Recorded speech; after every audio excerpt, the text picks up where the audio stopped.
여러분 구독과 좋아요 부탁드리고요. 많은 관심 기다리겠습니다.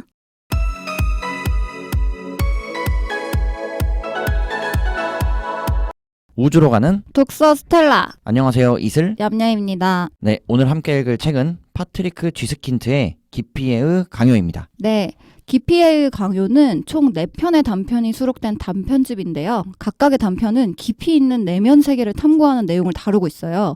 특히 제목이면서 이 단편 중 하나인 기피의 강요는 깊이 있는 예술작품을 만들고자 하는 한 젊은 여류 화가가 평론가의 혹평에 좌절하면서 결국 자살하고 만다는 내용인데요. 이렇게 이 책은 전반적으로 인간 내면 세계의 심리를 심도 있게 논의하는 작품이에요. 그렇지. 그리고 네, 파트리크 쥐스킨트 작가 소개해드릴게요. 워낙 유명한 네, 작가입니다. 이분은 독일 출신이고요. 대학교에서 중세사와 현대사를 전공했다고 해요. 그래서인지 이 쥐스킨트의 글에는 깊이 있는 역사적 통찰과 문학적 세밀함이 잘 드러난다고 하는데요. 저자의 작품 중에 1985년에 발표한 소설 향수가 국제적인 명성을 얻었고 또 우리나라에서도 역시 이 향수 작품이 크게 성공하면서 쥐스킨트가 오랫동안 베스트셀러 소설 저자로 회자되고 있어요. 언제나처럼 냠냠이가 저자 소개, 책 소개 전달드렸고요.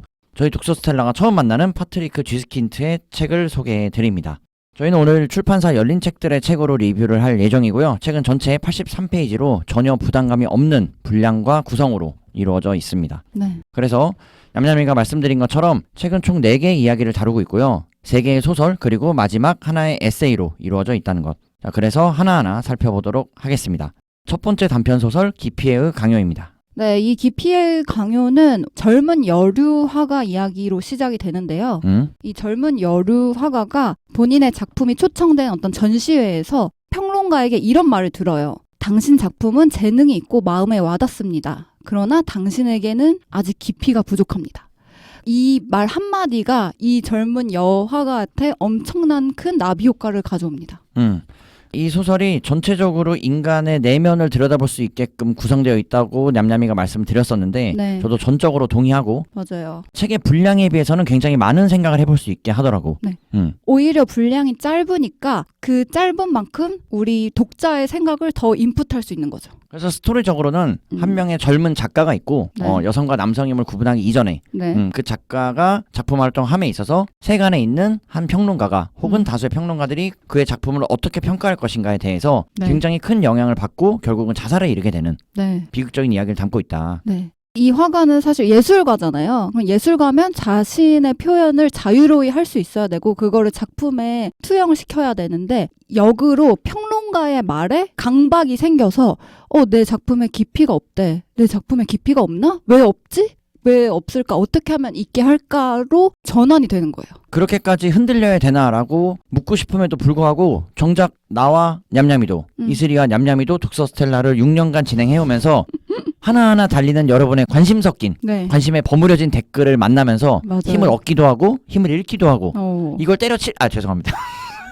많이는 또 안 달리는 댓글이라서 그런지 하나하나 굉장히 촘촘하게 살펴보게 되고요. 그러니까 이번 총선 시즌에도 나왔었지만 샤이 진보 샤이 보수 바로 우리의 별님들이 샤이 별님들로서 네. 구체적인 표현 혹은 응원을 하시진 않지만 그럼에도 우리는 묵묵한 그들을 바라보면서 네. 나아가고 있다는 것. 또 그럼에도 불구하고 무풀보다는 악풀이라는 그런 말이 있잖아요. 차라리 관심이 낮다. 네.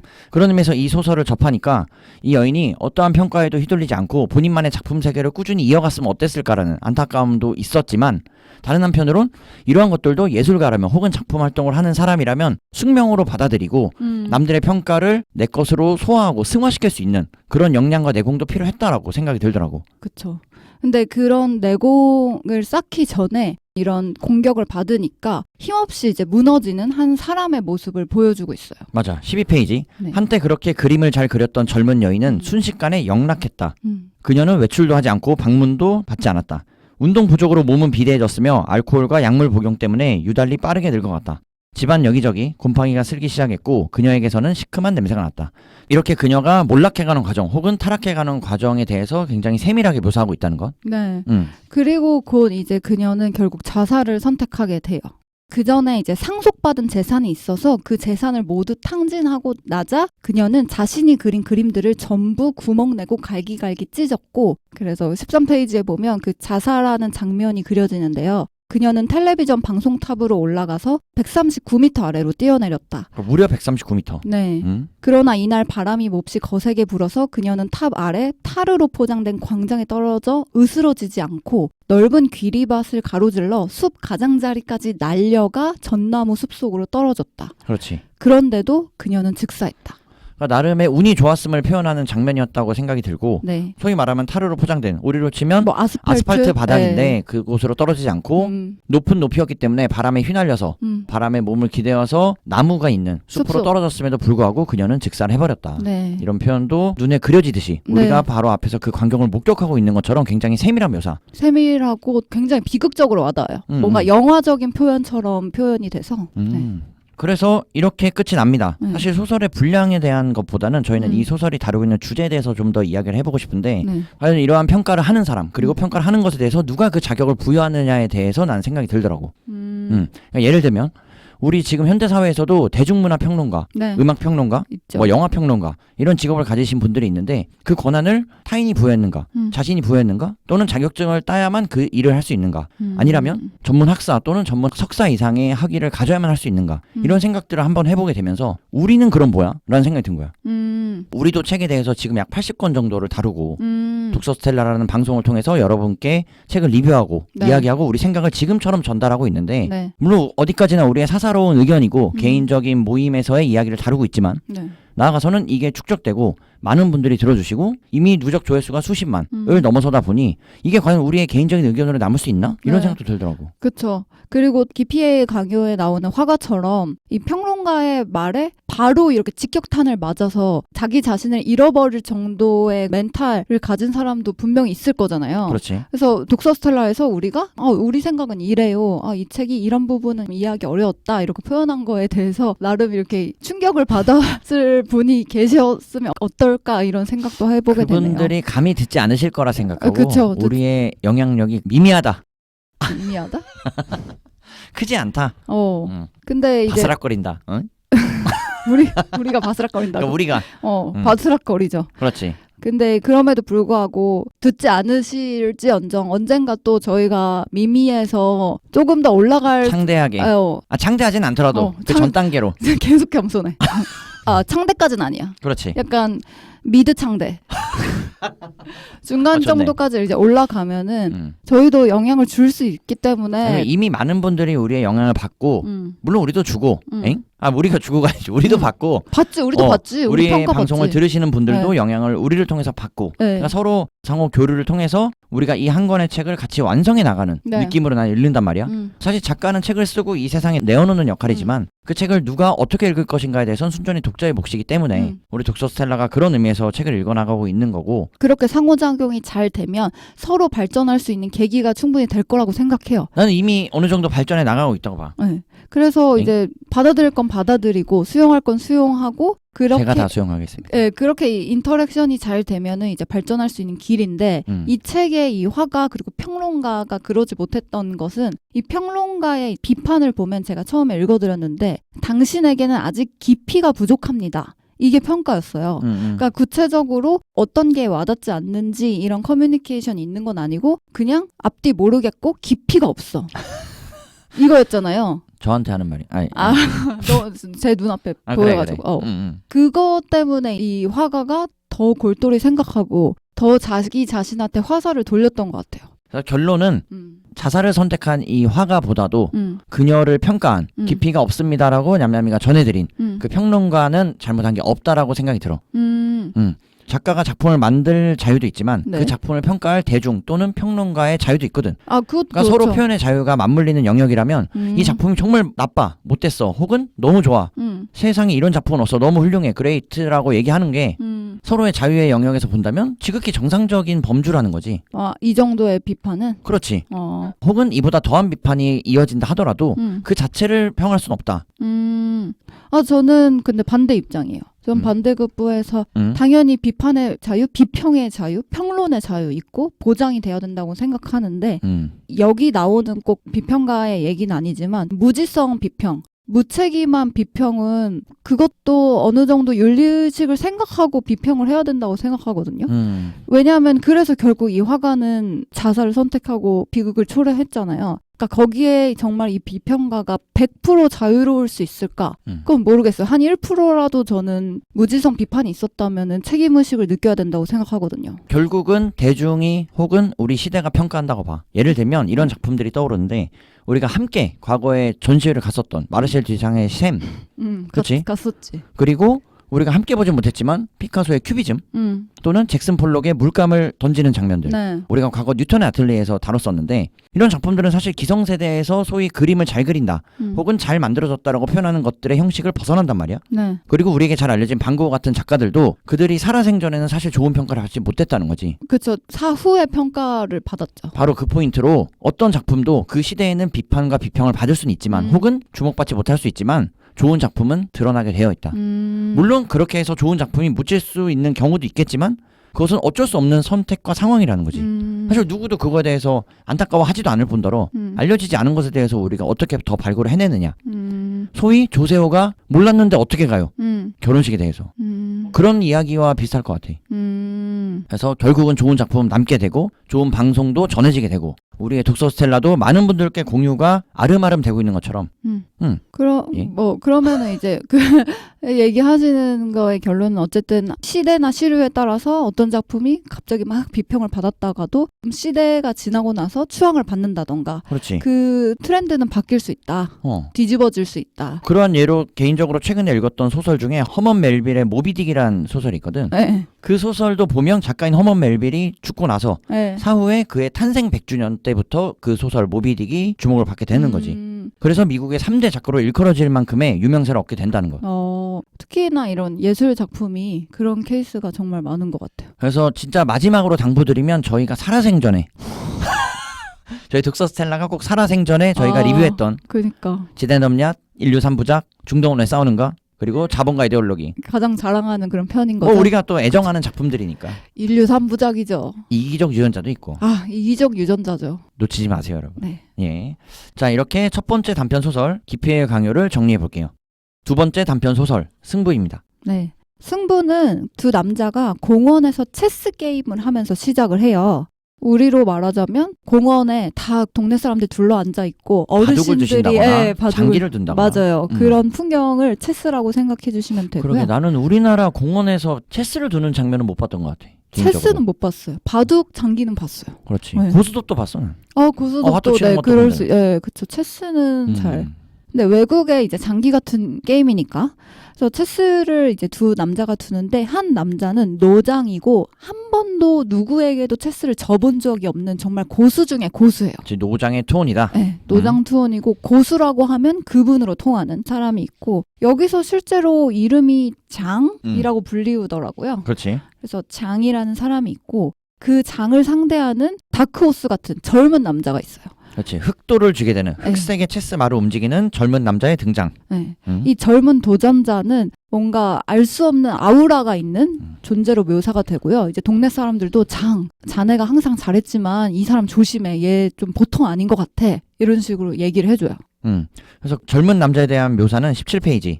그 남자에 관해 아는 사람은 아무도 없었다. 지금까지 그가 체스 두는 것을 본 사람도 없었다.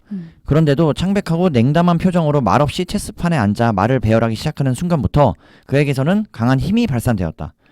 그를 보고 있는 사람들은 위대한 천재적 재능을 타고난 비범한 인물을 대하고 있다는 거역할 수 없는 확신에 압도되었다. 라고 표현할 수 있다는 거지. 이렇게 새로운 다크호스 또는 신성의 등장을 굉장히 강력한 매력적인 캐릭터로 묘사하고 있다는 것. 네.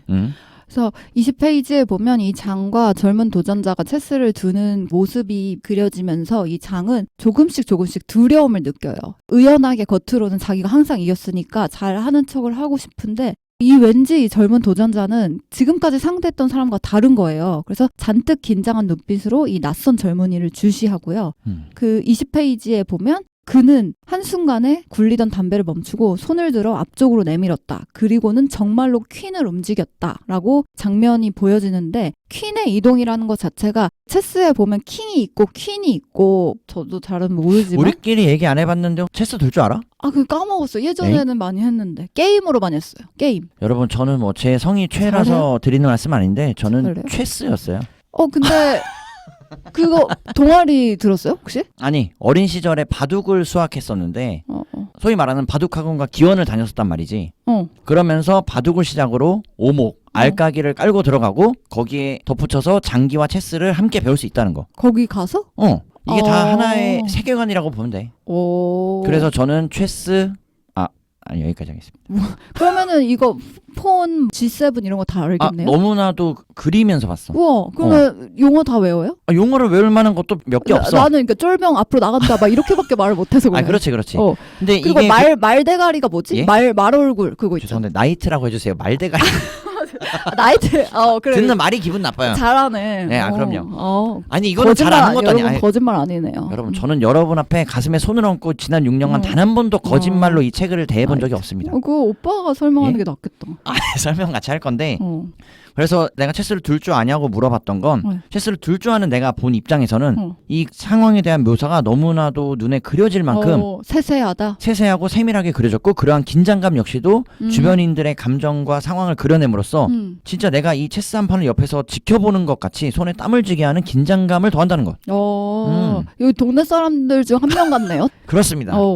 그래서 제가 왜 퀸 얘기를 했냐면 보통 킹이 있고 퀸이 있는데 킹이랑 퀸이 제일 중요한 그 존재잖아요. 체스판에서는. 그리고 잘 안 움직이잖아요. 먹히면 안 되니까. 근데 이 젊은 남자는 바로 퀸을 움직였던 거예요. 그래서 21페이지에 구경하는 사람들이 말하길 그렇게 과감하게 말을 움직이는 사람은 없을 것이다. 진정한 대가는 그렇게 하는 법이다. 진정한 대가는 과감하게 모험적으로 그리고 독창적으로 체스를 둔다. 그것이 평범한 체스꾼들과 전적으로 다른 점이다. 그렇지. 그래서 이제 이 젊은 남자에 대해서 동네 사람들이 뭐야 저 사람 뭐야 퀸을 막 움직여? 이렇게 웅성대는 거죠.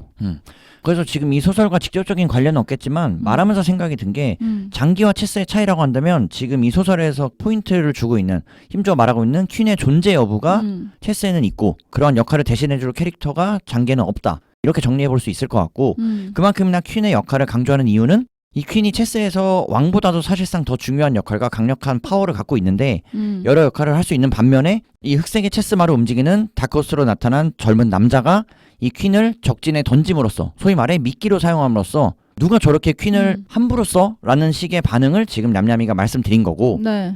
그렇다고 한다면 그렇게 쓴 데에 대한 의도로서 이 퀸을 미끼로 쓰고 뒤에 있는 비숍으로 체크메이트 즉 장군을 외칠 거라는 거라는 굉장히 전략적이고 공격적인 움직임을 이 소설에서 설명해 나가고 있어요. 그래서 이 젊은 남자의 공격이 계속 되고요. 파죽지세로 진짜 앞으로 쭉쭉쭉쭉 밀고 나가요. 근데 이제 장이란 사람은 1분, 2분, 5분에서 혼자 계속 생각하면서 약간 소심하게 뒤를 칠 궁리를 하는 그런 모습이 그려지죠. 그래서 결론적으로 공격을 하고 적극적으로 수를 두던 그 젊은이를 꺾고 장이 이겨요. 사실 반전이라고 볼 수 있는데 그쵸. 지금 냠냠이가 말씀드린 것처럼 이 장이라는 노인이 체스를 두는 중간중간 움찔했다. 그리고 망설였다. 버거워했다. 이런 식의 표현들로 장이 난감한 상황들을 묘사했음에도 불구하고 마지막의 결론은 결국 이 젊은 남자가 졌더라고. 맞아요. 저도 난 당연히 세대 교체를 이룰 만한 굉장히 기념비적인 젊은 남자의 승리로 끝날 거라고 예측이 됐었는데 근데 그럼에도 허탈한 노인의 마음을 그려내면서 왜 파트리크 쥐스킨트인가에 대한 생각을 다시 한번 해볼 수 있겠더라고. 그래서 이제 이 젊은이가 33페이지에 보면은 결과적으로 패를 하게 되었고 막판에 한 행동이 좀 인상적이었어 저는. 그 젊은이가 자신이 졌다는 표시로 킹을 쓰러뜨려요. 무례한 거죠. 그러니까 체스판 이렇게 착 있고 저희가 바둑을 두다가 갑자기 막 어그러뜨리고 가는 거 있잖아요. 바둑도 그러지 않습니다. 절대 그러면 안 되고. 그러면 안 되는데 그런 만한 행동인 거 아니에요? 체스판? 제가 알려드릴게요. 네. 바둑을 내가 상대가 두다가 졌다라고 판단이 되고 돌을 던진다라고 말하면 바둑판의 맨 끝 모서리 4개의 점이 있어요. 거기에 돌을 올려놓는 겁니다. 그러면은 졌다는 표시예요? 예. 그럼 100기예요? 네. 그렇게 하면은 예의 있고 이제 매너 있게 이제 끝냅시다. 그렇지. 기권합니다. 이런 소위 말해 권투 경기에서 수건을 던지는 거지 코치가.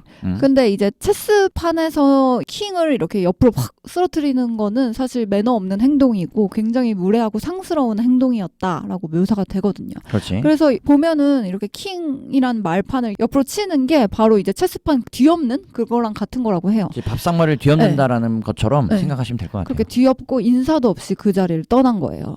이렇게 봤을 때 동네 사람들은 뭐야 저 사람 왜 저래 왜 이렇게 무례하지? 이러고 말지만 장은 알죠. 이 노장은 고수는 마음으로 느끼는 거예요. 내가 굉장히 치졸하고 유치하게 이겼다. 그러니까 쉽지 않은 경기를 했다. 네. 그래서 혼자 남아서 이제 쓰러진 체스판을 이렇게 정리를 하면서 장은 자신은 알고 있었어요. 이렇게 체스판을 팔에 끼고 체스판에 말이 들어있는 작은 상자를 들면서 이제 집으로 돌아가면서 오늘 사실은 내가 실제로 패배했다는 것만큼은 분명하게 알고 있었다. 그것은 복수할 기회도 없고 장차 찬란한 승리를 통해 보상할 수도 없기 때문에 끔찍한 결정적인 패배였다. 그래서 그는 이것을 마지막으로 체스를 영영 그만두기로 결심했다. 그렇지. 네. 이렇게 마무리를 한다는 것.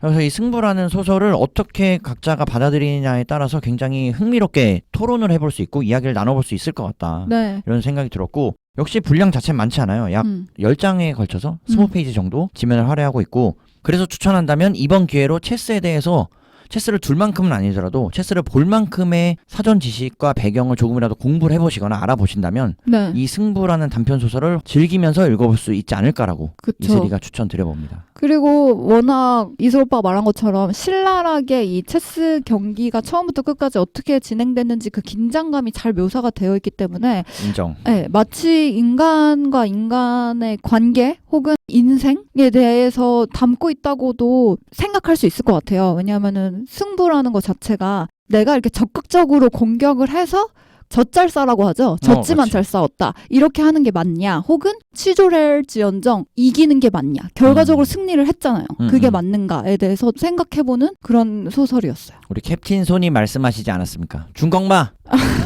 그러니까 중꺾마인가. 그래서 조금 더 부연해보면 책에 나오는 표현들 중에 G7에 폰을 집어 G6에 놓았다. 그리고 몇 장의 페이지를 걸쳐서 손을 앞으로 내밀어 G2에 폰을 집어 G3에 놓았다. 그리고 킹을 맨 앞줄 G1에 포진시키고 그 뒤쪽으로는 두 번째 줄에 폰 3개를 배치했었다. 이런 방식의 설명이 체스를 두는 사람들이라면 진짜 내가 머릿속에 그려가면서 아 이렇게 두고 있구나. 와 흥미진진한데? 라고 볼 수 있다는 거고 우리 세대로 비유하면 그런 거겠지. 스타크래프트나 롤, 리그 오브 레전드를 해나가면서 그 순간에 흥미진진하고 박진감 넘치는 경기를 옆에서 지켜보고 있는 것처럼 이 소설을 재미있게 읽어볼 수 있다는 것.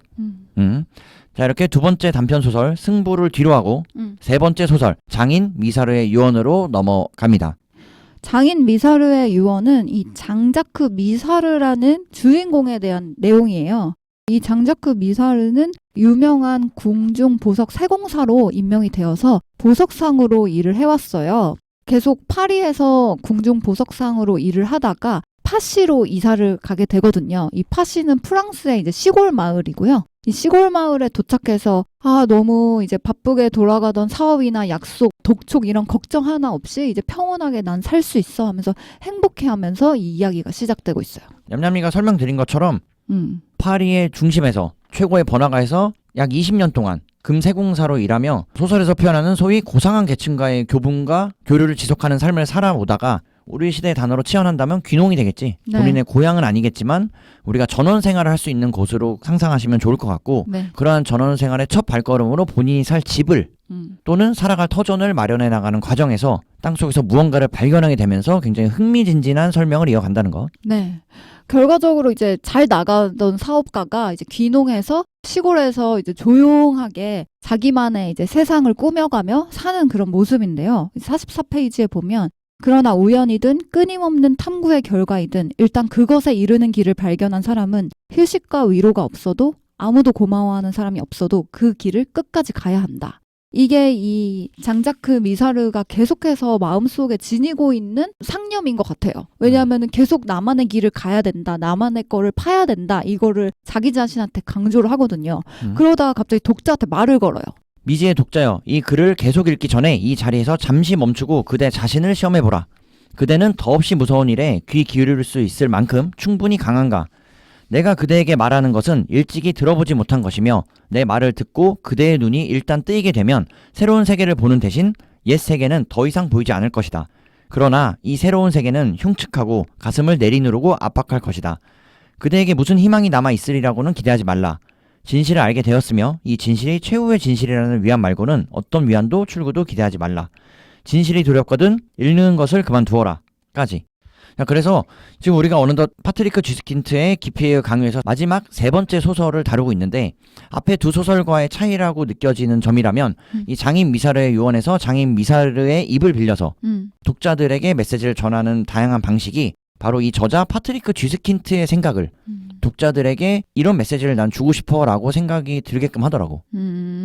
앞에 기피의 강요와 승부에서는 사실 저자인 쥐스킨트를 대변하는 캐릭터가 있어라고는 직접적으로 와닿진 않았거든. 네. 어떤 사회적인 메시지를 주거나 현상을 표현하고 싶었던 것까지는 오케이. 그러나 그걸 넘어서서 나는 그래도 독자인 너와 이런 대화를 해보고 싶은데 라고 생각이 드는 부분은 바로 이 마지막 소설이 아니었나. 개인적으로 그려봅니다. 마지막 소설? 소설 중에 마지막. 네. 그래서 이 장자크 미사르는 그렇게 독자들한테 자신의 보이스를 내면서 이제 다시 자기 집으로 돌아와요. 집에서 화단도 다시 만들어야지, 테라스도 만들어 볼까 하면서 이제 궁리를 하거든요. 그러다가 화단을 전부 없애고 거기다 이제 작은 테라스를 설치해야겠다 이렇게 마음을 먹고 이제 땅부터 다시 다지기 시작하거든요. 그렇지, 그게 시작이니까. 네, 그래서 땅을 평평하게 다지기 위한 기초 작업으로 나중에 자갈이랑 모래를 채워 넣어야 되니까 그 땅을 하나하나 파가지고 곱게 이렇게 평평하게 만드는 작업을 해요. 그러다가 돌멩이나 자갈 이런 걸 발견하고 그 돌 옆에 붙어있는 조개를 발견하게 돼요. 이 발견이 굉장히 이 장자크 미사르를 조개에 빠져들게 하는 작업이 돼요. 그렇지. 사실 이게 대단한 건 아니잖아. 네. 물론 우리 시대에서 이렇게 말할 수 있는 건 우리가 과학적인 발명과 증명들이 거듭됐기 때문에 네. 소위 말하는 지구과학에서 퇴적과 침식을 거듭하게 되면 조개는 에베레스트 산 정상에서도 발견될 수 있는 거지. 그러한 과학적 가능성을 충분히 담고 있는데 이 당시에 이 소설의 주인공으로 등장하는 미사르 같은 경우는 이 조개의 발견이 너무나도 거대한 음모론을 만난 것처럼 굉장히 황급하게 대응한다는 거야. 그래서 이 조개를 봤을 때 이 조개가 돌멩이 옆에 딱 붙어 있었는데요. 이 돌이랑 단단하게 유착되어 있는 듯 보였는데 그 색깔은 거의 구분돼 있지 않고 그리고 부채꼴 모양으로 펼쳐지면서 움푹 패였다가 솟아오르곤 하는 무늬 덕분에 흰색과 노란색 그리고 회색이 좀 더 분명하게 교차하는 점만 달랐다. 이렇게 굉장히 디테일하게 묘사를 해줘요. 그러니까 본인이 이제 노르망디나 브르타뉴 해변에서 볼 수 있었던 그리고 점심 식탁에 등장했던 내가 이제 즐겨 먹었던 그 조개 요리에 있는 조개와는 달랐다는 거죠. 그래서 이거 뭘까? 이거 연구해봐야겠다 하고 불이 나게 그걸 들고 이제 집 안으로 들어와요. 자, 그렇게 조개에 대한 연구를 거듭하면서 아리스토텔레스도 언급하고 과학적으로 암석에 대한 연구를 진행했다는 것도 몇 페이지에 걸쳐서 설명을 한다. 자, 그렇게 연구와 설명을 거듭하면서 결국 53페이지. 이제 미지의 독자는 세계가 처해 있는 절망적인 상황을 이해할 것이다.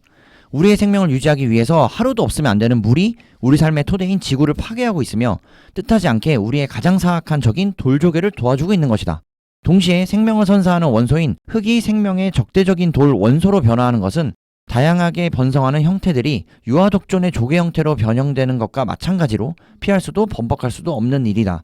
라고 미사르가 정리한 내용을 전달하고 있다는 것. 그래서 미사르는 결론적으로 이 조개 하나를 본인 집 마당에서 발견했다는 거 이유만으로 굉장히 멀리까지 가요. 자신의 세계관을 계속 확장하는데 3채까지 갑니다. 보통 우리가 1절만 해라 이러잖아요. 이분은 4절까지 가요. 4절 넘어서 이제 만들어요. 5절도 만드는 사람이에요. 국가 5절도 만들어내는 그런 느낌으로 본인의 또 생각을 피력을 하는데 55페이지에 우리는 지구의 외형과 관련해 아주 다양한 물질들이 끊임없는 조개 성분으로 변화하고 있다는 것을 인식했다. 조개화가 지구의 외형뿐만 아니라 현세의 모든 삶, 지구상 아니 전 우주의 모든 사물과 존재를 지배하고 있는 보편적인 원칙이라고 추정할 수 있다. 그렇지. 여기까지 가는 거예요. 그러니까 이게 재밌어. 네. 이 아저씨 열심히 20년 정도 서울, 그러니까 수도 파리에 살다가 이제 귀농하시겠네. 전원 생활을 맞이해야지. 라고 포부를 안고 내려가서 이제 테라스 좀 만들어 볼까라고 하다가 조개 하나 발견했다고 지금 이렇게까지 온다는 거고 지금 냠냠이가 말씀드린 내용의 심화 버전으로 심화 과정으로 58페이지 미지의 독자여 그대는 돌과 비슷하게 생기고 생명이 없어 보이는 형상인 조개가 복수하기 위해 특정한 인간과 특별한 관계를 가질 수 있는 존재라는 이야기를 듣고 노래할 것이다. 이제 나는, 즉 미사르는 조개 존재의 비밀 중에서도 가장 엄청난 최후의 비밀로 그대를, 즉 독자들을 인도하려고 한다. 그렇게 되는 경우 물론 그대에게는, 독자들에게는 나와 같은, 즉 미사르와 같은 종말을 맞이할지도 모르는 위험이 도사리고 있다고 전하고 있어요. 그리고 나서 조개에 대한 위대한 발견을 계속해서 언급하는 이 미사르는 결론적으로 미지의 독자한테 한마디를 하고 죽음을 맞이해요. 미지의 독자한테 얘기를 합니다. 이제 나는 할 말 다 했다. 무슨 말을 더 하겠는가? 내가 어떻게 그대를 위로하겠는가? 철학자와 예언가들처럼 그대 영혼의 불멸성, 자비로운 신의 은총, 육신의 부활에 대해서 허튼 소리를 늘어놓아야 하겠는가? 조개가 관대한 신이라고 선언을 하겠는가? 이런 식으로 나는 할 말은 다 해줬고 우리는 살아가는 게 아니라 죽어가는 것이다. 그래서 나로 말하면 이 밤을 넘기지 못할 것이라는 걸 느끼고 있다. 이 최후의 밤에 거짓말을 하지는 않으련다 하면서 그날 죽게 돼요. 그래서 이 마지막 세 번째 소설 장인 미사르의 유언을 정리해보면 네. 개인적으로는 처음엔 두 가지 감정이 교차했던 것 같아. 네. 첫 번째는 야 뭐 이 얘기를 이렇게까지 해. 이게 의미가 있어? 라는 생각이 처음 들었고 네. 그리고 그와 비슷하게 들었던 감정은 이 얘기에서 어떤 메시지를 전달하고 싶은 거지? 네. 라고 생각이 들었어. 소설은 어떤 메시지를 담고 있어야 된다라는 무언의 압박과 강박 또는 내 고정관념이 작용한 것 같아서. 근데 이제 그 두 가지 감정을 넘어서서 이 소설을 내가 2번 정도 읽어보니까 네. 그런 생각이 드는 거야. 어른이 된 우리가, 그러니까 냠냠이와 이슬이가 어떤 한 개체, 이 소설에서는 돌조개를 이야기하는데 어떤 한 개체에 대해서 이렇게까지 파고들거나 호기심을 갖고 대해본 적이 있을까? 하는 생각이 든 거지. 네. 그러니까 우리가 좋아하는 것을 계속 좋아하는 것과는 별개로 소위 말해서 어린아이들은 세상 모든 것이 궁금하고 관심 갖고 흥미로워하잖아. 네. 많이 궁금해하고 항상 질문하고. 근데 어느 순간부터 우리 어른들은 어른이라는 이유로 그런 것들에 관심을 갖지 않게 되고 또 그런 것들이 너무 자연스럽게 이 사회에서 보편화되고 있다는 것. 그러니까 그렇게 생각하죠. 그럴 수도 있지. 그런가 보지. 질문을 하지 않죠. 그리고 저게 내 인생에 무슨 상관이 있어. 바빠 죽겠는데 힘든데 그치. 출근도 해야 되는데 뭐 이런 식이었다면 결국 이 세 번째 소설에는 뭐 우리가 동심으로 돌아가는 혹은 이러한 호기심을 가져보게 되는 것에 대해서 야 이런 것도 꽤나 재밌어. 흥미롭지 않아? 그리고 크게 어려운 게 아니야 라고 이야기하고 싶지 않았을까라고 생각이 들더라고. 네, 뭔가 순수한 호기심 그리고 탐구 그런 것들을 배워볼 수 있는 소설이었어요. 좋습니다. 자, 이렇게 기피의 강요 마지막 단편 소설 장인 미사르의 유언을 정리해 볼게요. 마지막 장 문학의 건망증입니다. 앞서 이 책에 실린 3편의 단편 소설을 살펴봤고요. 이 책에서 유일하게 소설이 아닌 에세이의 장르로 볼 수 있는 문학의 건망증에 대해서 이야기해 볼게요. 네, 저자 본인의 이야기고요. 파트리크 지스킨트가 작가다 보니까 책을 읽고 습득해서 기억해내고 글로 녹여내고 이런 작업을 해야 되는데 자꾸만 이제 책을 읽고 내용을 기억하지 못하는 자신에 대해서 내가 왜 이러지? 나 건망증인가? 이렇게 지탄을 하는 거예요. 그러니까 많은 분들이 이런 고민을 하실 것 같고 맞아요. 사실 독자인 나도 그리고 이 책과 관련된 방송을 만들어가고 있는 우리도 항상 하고 있는 고민이면서도 오늘 여기에 대해서 깔끔하게 정리해드리겠습니다. 어떻게 해요? 물론 우리 생각을 정리해드린다는 거지. 네네. 어떤 세상의 정답이나 이치가 아니라. 네. 그래서 좋은 책을 집어서 완벽한 문장을 읽고 흥미있는 지식을 이렇게 받아들여도 깊이 있게 읽지 않으면 결과적으로 다시 잊어버리게 된다. 이런 내용이에요. 그렇지. 그래서 저자인 지스킨트가 말하길 네. 내 삶을 변화시켰다고 말할 수 있는 그런 책들마저도 우리는 시간이 지남에 따라 그 책의 내용조차 흐릿해지고 기억하지 못한다는 거야. 그래서 이제 나름 저자는 노력을 하거든요. 지스킨트도 줄을 그으면서 읽는다던가 곱씹으려는 노력을 하고 메모를 하고 이런 노력을 하는데 71페이지 보면 자기 자신에 대해서 또 충격받는 사건이 있어요. 나도 이런 적 있어. 본인이 이 책 너무 좋다, 너무 훌륭하다 이렇게 쓰려고 이제 책을 읽다가 아주 훌륭하다라고 극적거리기 위해 연필을 이렇게 들이대자 자기가 이미 쓰려고 했던 말이 거기 적혀 있는 거예요. 그래서 뭐야? 앞서 읽은 사람도 나랑 똑같은 생각했네 라고 생각하던 찰나에 아주 친숙한 필체인 거죠. 알고 보니 본인이 본인 자신이 그 전에 읽으면서 아주 훌륭하다라고 옆에 코멘트를 썼는데 똑같은 행동을 또 하려고 한 거예요. 거기에서 이제 지스킨트가 형용할 수 없는 비탄이 나를 사로잡았다라고 그렇지. 표현을 해요. 인간 참 어쩔 수 없는 건데 그래서 제가 어느 순간부터 필기를 안 합니다. 책에. 저 이슬이는 개인적으로 책에 테이핑을 해요. 그쵸. 테이핑 하시죠. 저는 책에 필기를 하거나 테이핑을 하거나 이런 거를 사실 좋아하지 않는 스타일이고요. 깨끗하게 두고 싶어서. 깨끗하게 보는. 네. 테이핑은 깨끗해요. 그쵸. 떼기만 하면 맞아. 그러면은 뭐 어디 노트에 쓰는 것도 있나요? 전혀 안 하지. 노트에 쓰지 않으세요? 그럼 기억하고 싶은 문장 난 이런 내 이름도 써본 적이 지금 쓰실 줄 아시죠, 글씨? 아마도 다음에 기회가 되면 우리 다 같이 100일장이라도 그러면은 책이 너무 좋아, 너무 기억하고 싶어 이러면은 핸드폰에라도 뭐 메모를 하시거나 그래요? 그런 건 머리로 기억하지. 그래서 지스킨트랑 똑같은 행동을 하시는 거 아니에요? 그러니까 내가 이 수준이다. 제가 바로 이 레벨이다라고 겸손하게 이 연사 다시 한번 또 오늘도 당당히. 그렇군요. 예, 제가 바로 이 수준이다. 이런 거를 문학의 건망증 이렇게 쥐스킨트는 표현을 하면서 내가 또 문학의 건망증이 도졌다라고 해요. 그래서 쥐스킨트가 어디까지 지하 세계로 내려가냐면 74페이지. 쥐스킨트 본인은 책상 앞 의자에 주저앉는다. 수치스러운 일이다. 말도 안 되는 소리다. 30년 전 본인은 글 읽는 것을 배웠고 글이 많지는 않지만 웬만큼은 읽었다. 그런데 고작 남아있는 것이라고는 수천 페이지에 달하는 방대한 소설의 제2권에서 누군가가 권총으로 자살한다는 희미한 기억뿐이다. 30년 동안 읽은 것이 다 헛일이라니.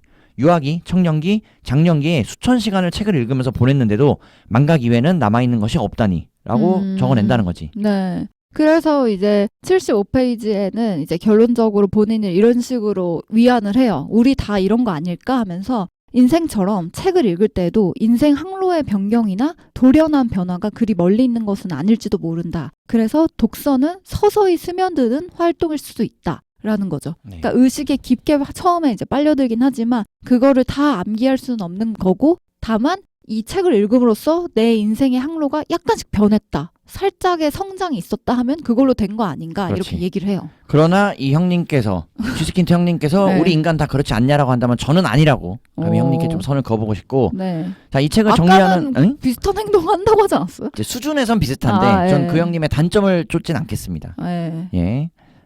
근데 쥐스킨트도 얘기를 해요. 맨 마지막 77페이지 맨 마지막 문장 보시죠. 의미는 생생하게 뇌리에 남아있기 때문에 그다지 중요한 일은 아니다. 어쨌든 이런 내용이었다. 너는 네 삶을 변화시켜야 한다. 그렇지. 여기서 말하고자 하는 하나의 메시지를 뽑아보자면 네. 책의 특정 문구나 내용을 기억한다기보다는 그 책이 담고 있는 의미를 통해서 우리는 이 책을 기억하고 성장하고 있다는 것. 네. 그것이 비록 무의식일지라 하더라도. 그쵸. 너무 위안이 되네요. 어이? 이 말에 되게 위안이 되네요. 저희도 리뷰를 굉장히 많이 했잖아요. 아, 저는 다 기억합니다. 나 테스트 해본다? 제발 테스트를 하려면 본인이 좀 듣고 저한테 문제를 낼 수 있도록. 저 뽑아올게요, 문제. 아니, 그러니까 내가 이것에 대해서는 항상 말하지만 네. 수십 번의 편집 과정을 거치기 때문에 아, 그쵸. 저는 정말 기억을 못하면은 조금 의심해볼 수 있죠. 되게 똑똑하신 분이거든요. 예? 부정하지 않겠습니다. 죄송한 농담이고요. 제가 독서 스텔라 이거 테스트 하나 만들어 옵니다. 진짜 만들어 오시고 네, 만들어 다음 우리 올게요. 정모 때.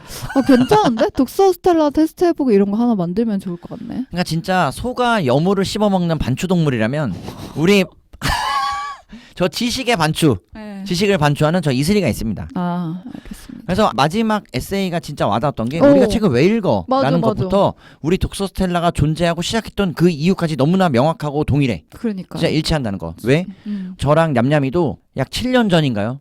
정말 그 어렸던 시절, 냠냠이의 20대 시절부터 같이 네, 맞아요. 시간을 함께하면서 맞습니다. 책을 읽어나왔던 사이인데 네. 그렇게 몇 년을 누적하다 보니 그러니까. 그 책을 독서 모임에서 이야기하고 토론까지 했음에도 불구하고 시간이 지나면서 이 쥐스킨트가 말했던 것처럼 기억이 나지 않는 거예요. 기억이 나지 않아요. 근데 그건 너무나 당연한 거였어. 그러니까. 왜냐? 이렇게 녹음을 하고 기록으로 남겨도 기억이 안 나. 뚜렷하지 않은데 책을 읽고 이야기한다는 것만으로는 충분히 이 책을 내가 소화했거나 내 것으로 만들기에는 역부족이더라고. 다만 그래도 그 독서를 하는 동안 혹은 독서를 하고 나서 내 자신이 변했다면 그걸로 된 것이다 라는 거죠. 그래서 우린 그걸 넘어서서 왜냐면 이 당시에는 우리와 같은 이런 녹음 시설이나 네. 이런 생태계 자체가 없었으니까. 그렇죠. 그래서 우리는 모임에서 이야기 나누는 것을 넘어서 그것을 발전시켜서 한번 이렇게 우리가 이야기 나누는 것을 모임하는 것처럼 녹음으로 남겨보면 어떨까? 기왕이 형 방송까지 해보자 라고 시작한 게 바로 저희 독서 스텔라의 시작이었던 것입니다. 네. 저희의 역사를 함께. 네. 그래서 저희 역사를 같이 정리해 볼 수 있는 문학의 건망증이었네요. 좋아. 네. 그래서 이 쥐스킨트가 고민했던 게 많은 시간이 지났음에도 불구하고 우리가 하고 있는 생각과 고민과 맞닿아 있다는 것. 그러니까 이런 동질감을 느껴서 좋았고 맞아요. 이 형님이 강조했던 내용들 진짜 여러모로 토론으로서 이야기를 나눠보고 싶은 주제들을 많이 담고 있다. 그러니까 분량은 얇지만 계속해서 이야기거리 그리고 자기 얘기를 할 수 있게 해주는 책이라는 거로 봤을 때 독서 토론 이런 거 할 때 이 책 사용하시면 굉장히 유용할 것 같아요. 그렇지. 독서 토론에도 좋고 네. 한 번 정도 가벼이 책을 읽고 싶을 때 그러니까요. 분량이 너무 간단하고 우리가 아마 이 책을 제외하고 우리 독서 스텔라가 6년간 약 80권을 다뤘던 책들 중에선 아니에르노의 사건 100페이지가 채 되지 않는 책이었는데 네. 그럼에도 이 책은 비교가 되지 않을 정도로 왜? 단편선이니까. 맞아요. 단편으로 치면은 더 얇고 분량이 적은 거죠. 분량으로선 정말 최소한이고 네. 그럼에도 세계적인 명성을 갖고 있는 저자의 책이라는 것. 그래서 이렇게 지스킨트 책도 그렇고 저희 지난번에 읽었던 연포세의 아침 그리고 저녁도 그렇고 세계적인 작품들이라고 하는 게 꼭 분량이 많아서 혹은 분량이 빼곡해서라기보다는 생각할 거리, 그 여유분, 나의 그 룸을 주는 책이 정말 세계적으로 유명한 책이 될 수 있던 게 아닌가 싶네요. 자, 이렇게 파트리크 쥐스킨트의 기피의 강요를 정리해 봅니다. 자, 저희는 더 잘 준비해서 다음 녹음으로 돌아올게요. 다음 별에서 만나요. 안녕.